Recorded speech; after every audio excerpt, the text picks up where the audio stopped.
These are my top 5 baits for the month of July. Alright, so bait number 1, probably no surprise, is going to be a buzz bait.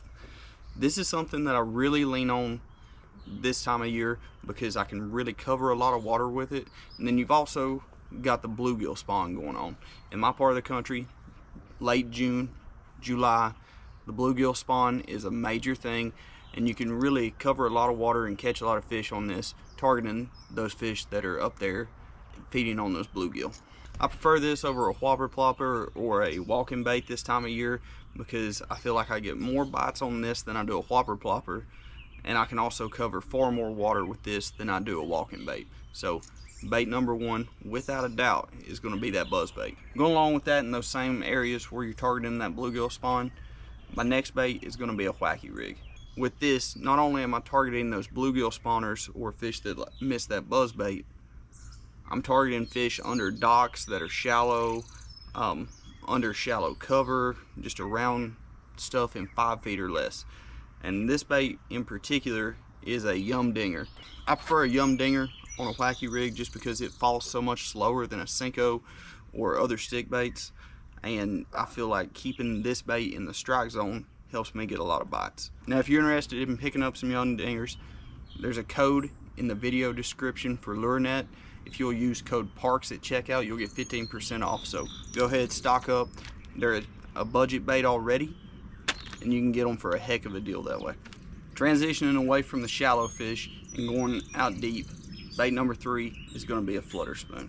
I really like a flutter spoon in July and August because those fish that are out deep, they have been hammered on by everybody. The crankbait stops working as well. The swim bait stops getting as many bites. Even the big worm you'll see less bites on. This is something that you can really trigger a reaction bite with. You may not get a ton of bites, but big fish bite this, and you can still get bites in the extremely hot months of July and August throwing this as opposed to something else. I've got a lot of confidence in this in July and August. Definitely a flutter spoon is something I got tied on the entire month of July. Bait number 4 is going to be a swim jig, and particularly a bluegill swim jig. Going along with the bluegill spawn deal, I throw this anytime I can't get something else in there, or I feel like I may be around some really big fish in heavy cover. That swim jig's something I lean on. It seems to get a lot of bites. I can fish it around docks, I can fish it around laydowns, grass, what have you. It's just something that tends to produce for me when a lot of other baits don't. So that swim jig in the month of July is something that I really lean on. Now this last bait has really become a staple for me in the last few months. I put more time into throwing it, and I seem to get just a lot of bites on it, and it's pretty well replaced a shaky head for me. I throw this in a lot of those same situations, and I get a lot more bites and catch more fish with it. And bait number 5, no surprise to anybody probably, it's going to be a Neko rig.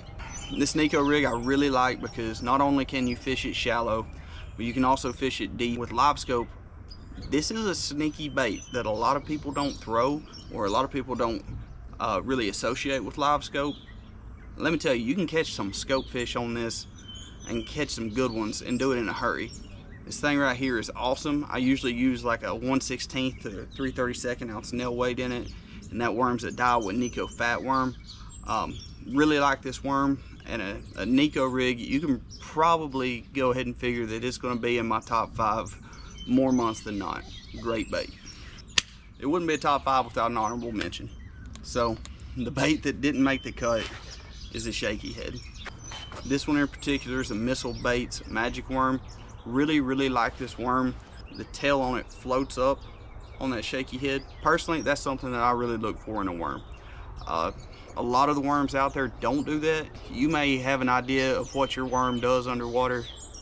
I can say this one for sure, it stands up and it performs the way I like it. A shaky head's really something that I lean on the entire month of July.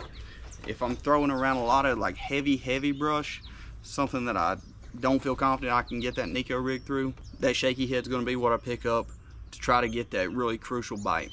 Just a finesse option that gets a lot of bites all year long, really. Alright, I hope that helped.